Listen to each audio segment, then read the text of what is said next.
Sampailah saya pada penyadaran bahwa bahagia itu nggak dicari, bahagia itu disadari. Melihat ada 4 kejadian. Yaitu yang pertama beliau melihat orang tua, kemudian yang kedua beliau melihat orang sakit, kemudian yang ketiga beliau melihat orang mati, dan yang terakhir beliau melihat petapa seperti itu. 3 kejadian tadi itu melihat orang sakit, melihat orang tua, ya, sebelumnya melihat orang tua sakit dan kemudian ada orang mati. Jadi dia tersadar bahwa dia pun akan mengalami hal tersebut. Atau memang fase ini mesti saya lewati sekarang gitu ya. Saya kadang tuh suka nanya, saya pernah nggak ya bahagia? Kok saya lupa ya rasanya bahagia? Cuman sesederhana kita bisa tertawa lepas. Saya lupa gitu sama rasa-rasa itu, Pak. Kadibani Ring Pahoman Binaya Podcast. Hai guys, jumpa lagi dengan kami di Binaya Podcast. Hari ini di sini kita sudah kedatangan salah seorang dosen di Fakultas Ilmu Budaya Universitas Udayana, khususnya dari program studi sastra Jepang, untuk berbincang-bincang mengenai hari suci agama Buddha, yaitu Waisak, yang sebentar lagi kita akan peringati bersama. Di sini izin saya menyapa terlebih dahulu Bapak Oinade. Selamat siang Bapak. Selamat siang. Jangan tegang-tegang Pak, santai aja. Ya. Kira-kira kesibukannya napi aja sekarang Pak? Ya masih seperti biasa mengajar, dia ada penelitian, ikut seminar dan seterusnya. Emang schedule dosen itu luar biasa ya Pak ya. Kira-kira gimana Pak perasaannya akan menyambut Hari Raya Waisak ini? Ya tentunya senang ya. Mungkin sekedar informasi, Waisak tahun ini nanti jatuh pada tanggal 4 Juni. 4 Juni? Iya, Oh. jadi masih bulan depan. Masih bulan depan ya. Tapi rangkaiannya sudah diperingati berapa lama kira-kira Pak? Kebetulan di wihara saya itu sebulan menjelang dari hari Waisak itu ada kegiatan yang namanya sebulan pendalaman Dhamma seperti itu. Jadi setiap hari itu ada kegiatan di wihara, yaitu kita melakukan puja bakti dan mendengarkan pemaparan Dhamma dari narasumber yang kebanyakan adalah biku-biku. Biku-biku. Dhamma itu apa sih Pak? Dhamma itu adalah ajaran dari Sang Buddha. Oh, dari Sang Buddha. Berarti kalau misalnya di agama Hindu seperti kami mungkin lebih kayak ke Dharma Wacana gitu mungkin ya Pak? Iya, benar. Kayak khotbah mengenai agama gitu ya? Iya benar. Oh iya. Kalau misalnya Hari Waisak ini kan erat sekali nih Pak dengan Buddha begitu ya. Bisa diceritakan nggak Pak kira-kira kisah hidup atau biografinya dari Sang Buddha ini, dari sejarahnya zaman dahulu, kira-kira bagaimana Pak? Oke. Sebentar saya lihat dulu. Jadi kebetulannya angka ya. Iya. Sang Buddha sendiri ketika dilahirkan dia diberi nama Siddhartha. Siddhartha. Dia lahir pada tahun 623 sebelum Masehi. Jadi arti dari nama Siddhartha sendiri itu sebenarnya nama itu kan harapan dari orang tua kepada anaknya ya. Jadi Siddhartha itu berarti tercapailah cita-citanya seperti itu. Siddhartha Gautama lahir pada tahun 623 sebelum Masehi. Kemudian kalau menurut ceritanya beliau menikah pada usia 16 tahun. Kemudian pada umur 29 tahun beliau meninggalkan istana untuk mencari obat. Obat yang dimaksud sebenarnya obat dari penderitaan ya. Karena sebelum beliau memutuskan untuk meninggalkan istana, beliau melihat ada 4 kejadian. Yaitu yang pertama beliau melihat orang tua, kemudian yang kedua beliau melihat orang sakit, kemudian yang ketiga beliau melihat orang mati, dan yang terakhir beliau melihat petapa seperti itu. Setiap dari kita tentunya akan mengalami ya 4 rules kehidupan itu. Ya mungkin 3 saja. Iya. Kalau petapa mungkin zaman dahulu ya Pak ya. Petapa itu pilihan. Iya. Jadi menjadi tua, sakit dan mati itu kan sebuah keniscayaan. Jadi semua orang pasti akan mengalami. Nah, ketika Siddhartha Gautama melihat 4 peristiwa ini, beliau itu merasa gelisah juga. Jadi, wah, saya juga nanti akan mengalami hal yang seperti ini. Jadi ada tidak jalan keluar dari siklus yang seperti ini. Nah, untuk menemukan obat dari yang tadi itu, tua, sakit, dan mati itu, maka beliau memutuskan untuk keluar dari istana, keluar dari segala kenikmatan yang sudah disediakan untuk mencari obatnya. Untuk mencari obatnya.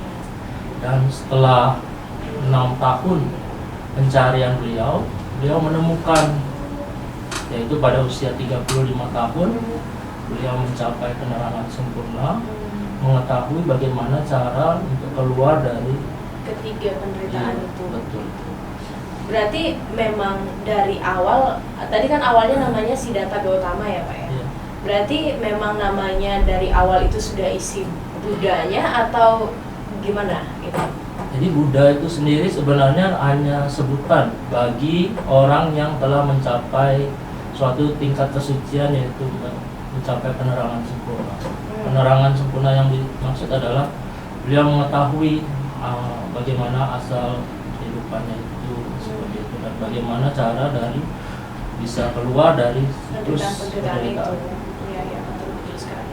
Kalau boleh tahu, Siddhartha Gautama ini awal kepercayaannya apa Pak? Di sana mungkin seperti sebelum agama Buddha itu muncul, itu ada para Brahma di sana, berarti Hindu. Hindu ya? Kan karena India sebelumnya itu adalah Hindu. Iya. Berarti luar biasa sekali perjalanan beliau. Saya sempat searching juga sih ya Pak ya tentang Hari Waisak ini, seperti yang sudah Bapak jelaskan tadi, 3 peristiwa penting yang berawal dari 4 berarti ya Pak ya.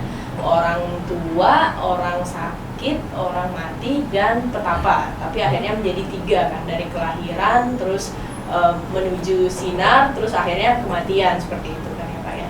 Berarti 3 peristiwa itu yang benar-benar jadi momentum krusial di Hari Waisak ini. Tapi untuk ketiga peristiwa itu apakah ada perayaan yang berbeda-beda Pak? Maksudnya kayak selama rangkaiannya kan panjang ya untuk Hari Waisak ini, untuk memperingati peristiwa yang pertama dirayakannya dengan ritual yang begini, kedua lain lagi, atau memang semuanya sama saja dijadikan satu gitu Pak? Jadi sebenarnya Hari Waisak ini atau lengkapnya adalah Tri Suci Waisak, karena Tri dia memperingati 3 hal. Yang pertama adalah kelahiran dari Pangeran Siddhartha. Iya. Kemudian yang kedua memperingati ketika Pangeran Siddhartha mencapai penerangan sempurna menjadi seorang Buddha. Kemudian yang ketiga adalah memperingati wafatnya dari Buddha Gautama itu sendiri. Yaitu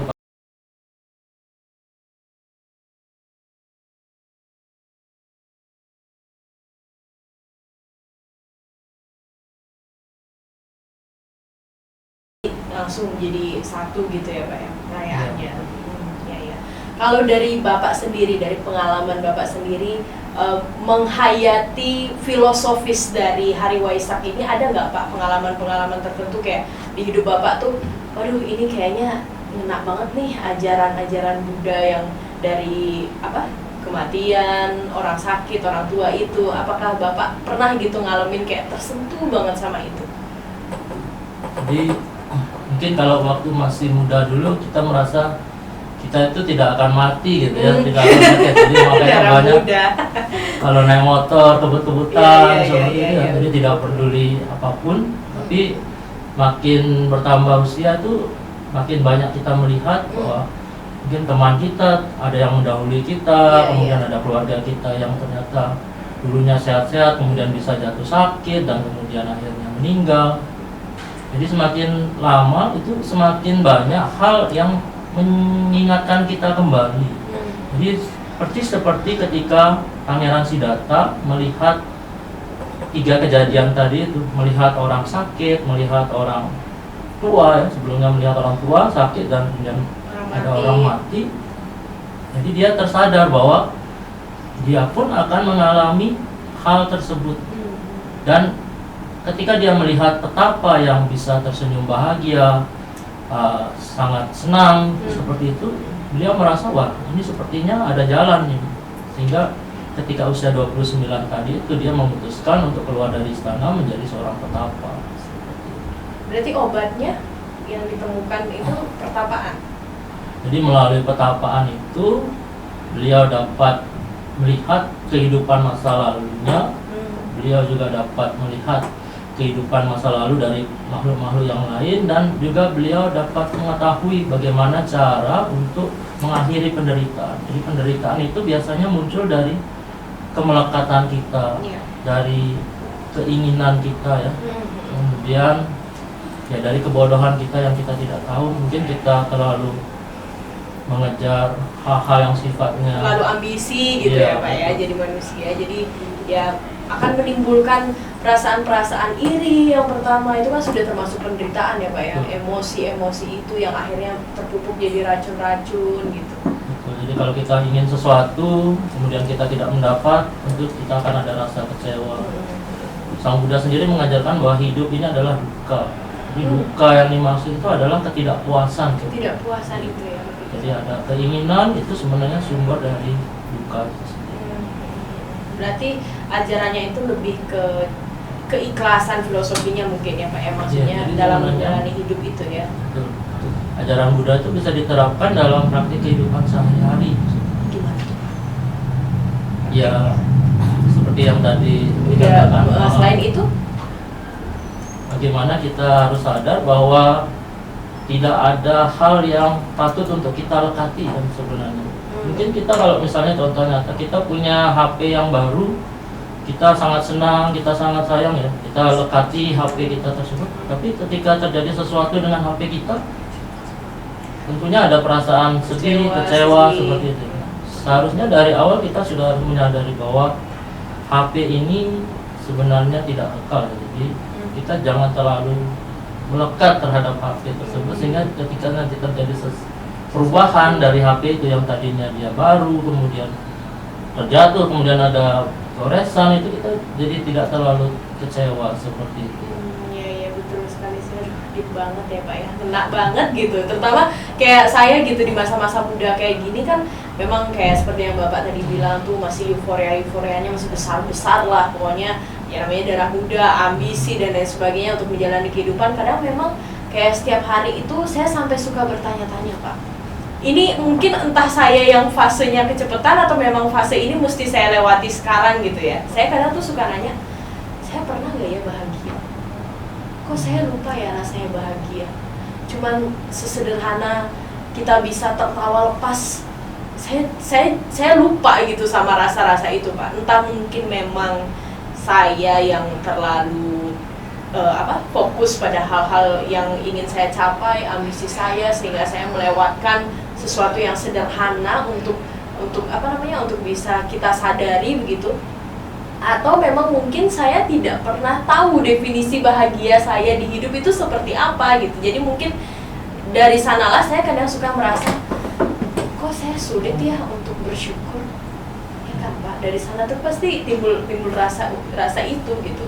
Mungkin ya itu dia, mungkin karena saya di fase ini masih terlalu melekat gitu ya sama hal-hal yang keduniawian gitu, kayak contoh misalnya sesederhana HP lah. Kalau HP-nya terlalu disayang banget, nanti kalau HP-nya rusak dan sebagainya pasti akan menimbulkan kekecewaan dan sedih yang begitu mendalam. Ya itu sih benar. Jadi ketika kita berpisah dengan apa yang kita sayangi itu akan timbul suatu duka ya, benar. Bicara tentang kebahagiaan, saya jadi ingat tentang ini ya, ceramah Dhamma yang pernah saya dengar. Jadi ada bahagia dan ada senang. Kira-kira beda antara bahagia dan senang itu apa? Bapak ini malah yang beda bahagia dan senang ke saya. Sementara saya aja nggak tahu bahagia itu bentuknya kayak gimana. Tapi kalau mungkin menurut saya Pak ya, bahagia itu mungkin, kalau saya sejauh ini saya memahami kata bahagia adalah sebuah rasa yang memang harusnya kita sadari, bukan kita cari. Tapi kalau senang itu, kalau dilihat dari sifat kekekalannya begitu, sepertinya tidak lebih kekal daripada bahagia. Jadi kayak di depan, maksudnya covernya adalah senang, tapi dasarnya adalah bahagia gitu. Kalau menurut Bapak sendiri gimana? Apa bedanya bahagia dan senang itu? Kalau yang dari saya dengar itu, ketika kita menerima sesuatu itu kita perasaannya adalah senang. Jadi misalnya saya berikan HP ke Anda, itu tentu Saya ada, senang. iya, ketika kita menerima hadiah dari orang tua kita atau dari teman kita akan merasa senang. Senang, happy.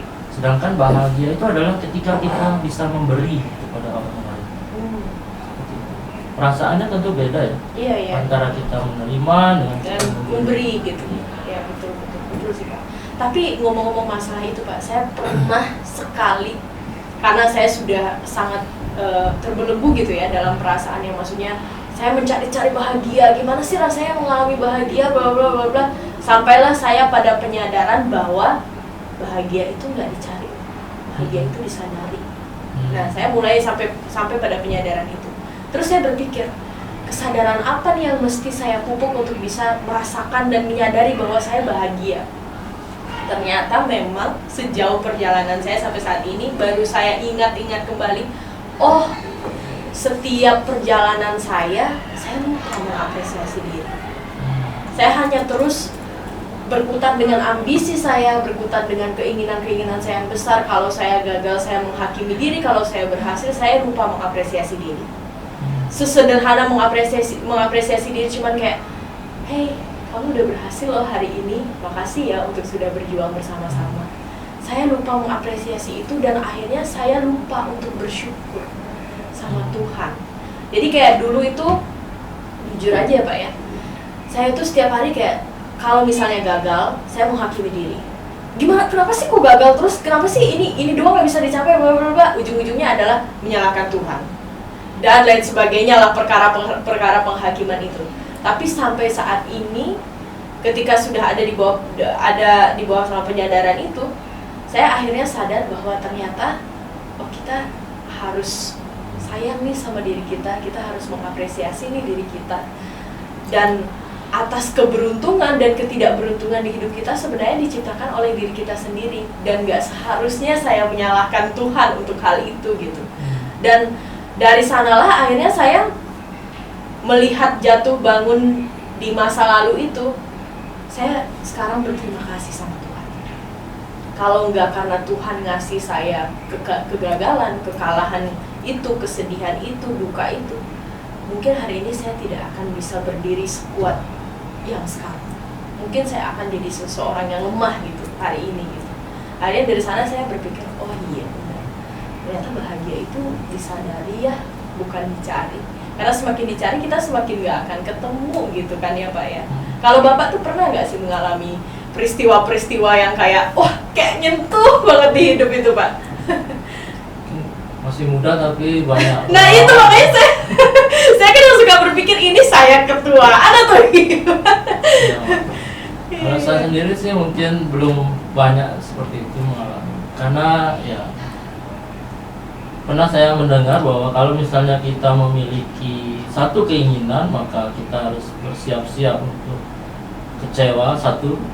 Iya betul. Tapi kalau kita punya 10 keinginan, maka siap-siap juga untuk merasakan kekecewaan 10. Iya betul. Jadi memang sebaiknya kita berproses saja, melakukan yang terbaik. Maka kalau memang itu adalah sudah menjadi milik kita, maka dia tentunya akan kita dapat. Jadi kita jangan terlalu melekat pada hasil. Iya. Jadi kita lakukan saja yang terbaik dan ya, hasilnya nanti akan menyesuaikan.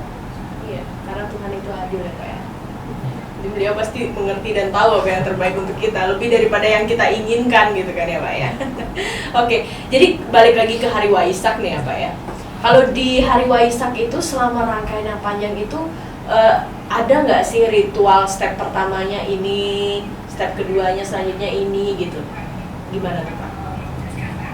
Jadi biasanya kalau di wihara kami itu pertama itu diawali dengan pembersihan patung Buddha. Kemudian pembersihan dari aula untuk tempat berdoa kami. Ya, intinya pertama adalah melakukan bersih-bersih, dan setelah itu kita bersiap-siap menyambut yang seperti tadi, ada kegiatan sebulan pendalaman Dhamma. Kemudian selain kegiatan sebulan pendalaman Dhamma, biasanya juga ada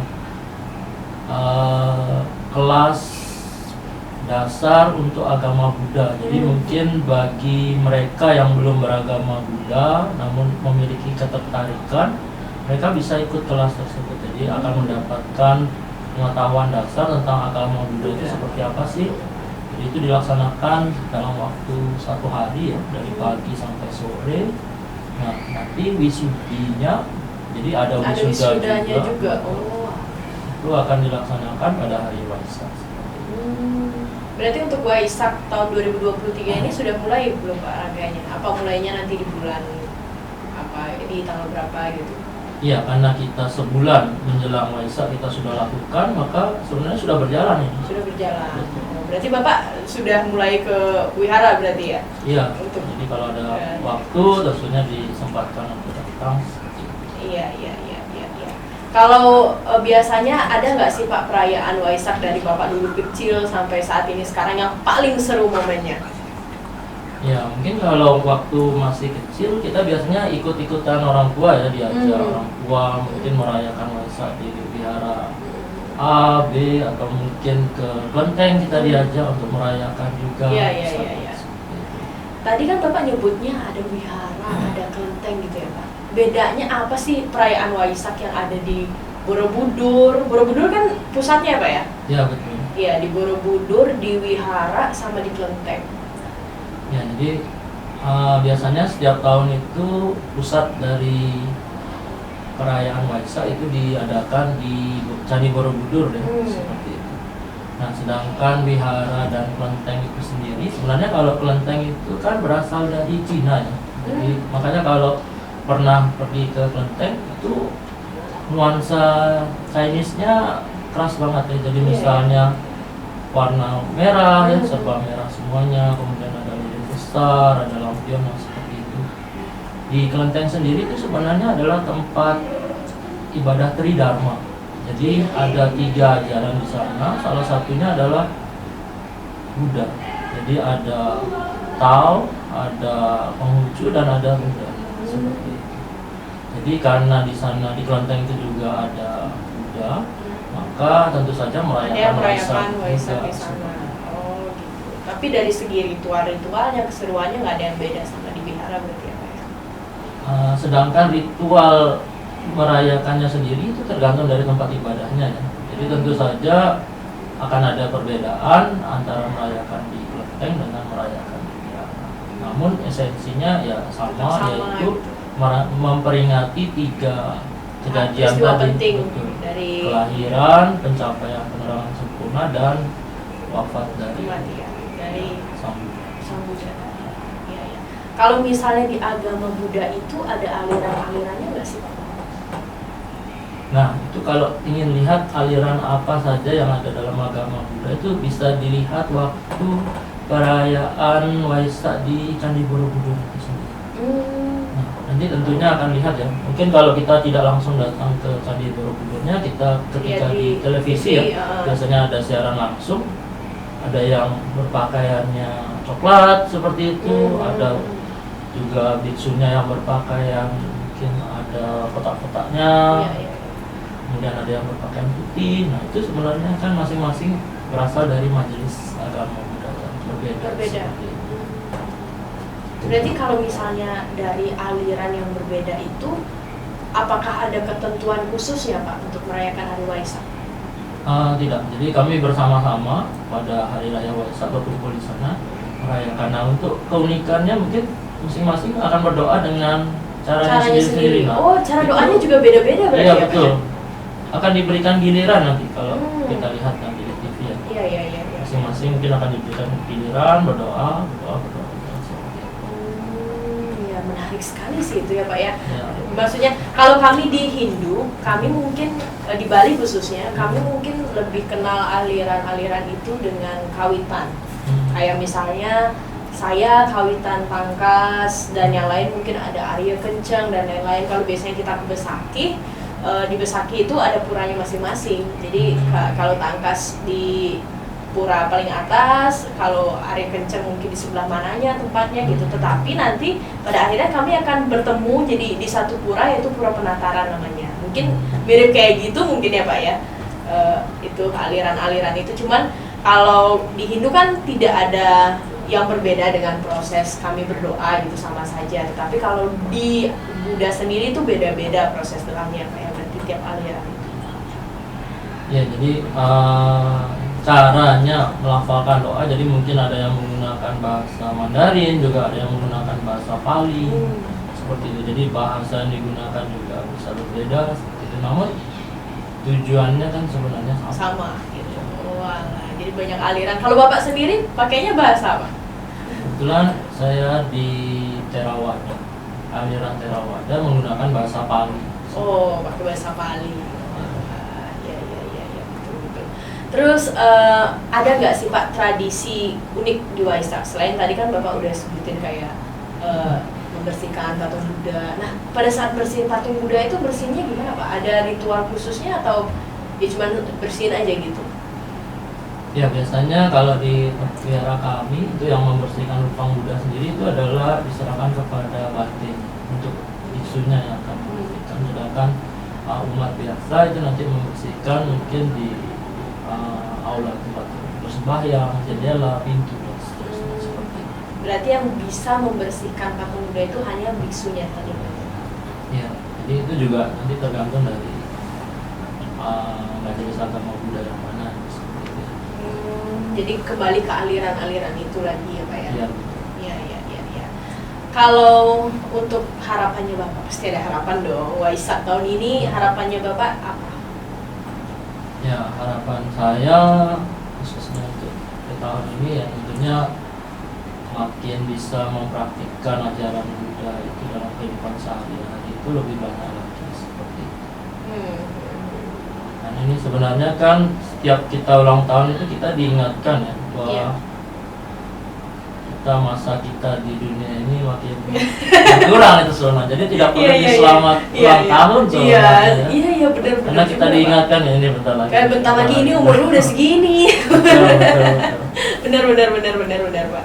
Tapi kalau ngomong-ngomong ulang tahun, Bapak sendiri gitu. Ini kan kalau Waisak itu ulang tahunnya agama Buddha, anggaplah seperti itu ya Pak ya. Kalau untuk ulang tahun Bapak sendiri, Bapak pernah ngerasa tertekan gak sih Pak? Karena kan kayak tadi Bapak bilang, oh tiap ulang tahun diingatin nih, umurnya udah makin tua, harinya udah makin sedikit gitu. Jadi pernah gak sih Pak ngerasa gimana gitu? Iya, jadi sebenarnya ketika berulang tahun itu kita diingatkan lagi bahwa waktu itu sangat berharga. Sebisa mungkin kita berusaha untuk hidup sesuai dengan dhamma. Iya. Hidup dengan dhamma untuk damai. Gitu kan ya Pak ya? Iya, kembali lagi obatnya sudah ditemukan, dan juga sudah diajarkan bagaimana sekarang caranya, tinggal kita mengaplikasikan dalam dalam kehidupan sehari-hari. Closing statement dari Bapak deh dulu untuk Hari Waisak yang sebentar lagi akan kita sambut ini. Ya, mungkin pada para pendengar podcast ya. Iya. Binaya Podcast. Podcast asli Fakultas Ilmu Budaya ini. Yang beragama Buddha atau mungkin simpatisan agama Buddha yang merayakan Waisak, saya mengucapkan nanti pada tanggal 4 Juni ya. Selamat Hari Raya Waisak. Semoga ajaran Buddha, yaitu Dhamma yang agung yang telah diajarkan tersebut dapat kita makin aplikasikan dalam kehidupan sehari-hari kita. Sehingga nanti hal tersebut akan tercermin dari pikiran, perkataan, dan perbuatan kita. Seperti itu. Ya. Terima kasih Bapak sudah meluangkan waktu untuk hadir di sini, berbagi cerita banyak hal, tidak cuma soal Hari Waisak saja. Saya juga sempat bisa curhat-curhat dengan Bapak di sini, lega sekali rasanya Bapak. Luar biasa sekali. Dan pemirsa di rumah, itulah dia bincang-bincang kami tentang Hari Waisak. Semoga memang bermanfaat untuk menambah wawasan dan informasi buat teman-teman di rumah, dan juga untuk seluruh umat Buddha di seluruh Nusantara bahkan seluruh dunia. Selamat merayakan Hari Waisak yang sebentar lagi akan jatuh di tanggal 4 Juni tahun 2023. Kalau closing statement dari saya, kebahagiaan cukup disadari, tidak usah dicari. Begitu teman-teman ya. Ya, terima kasih. Akhirnya saya tutup dengan terima kasih dan sampai jumpa pada Binaya Podcast berikutnya. Bye.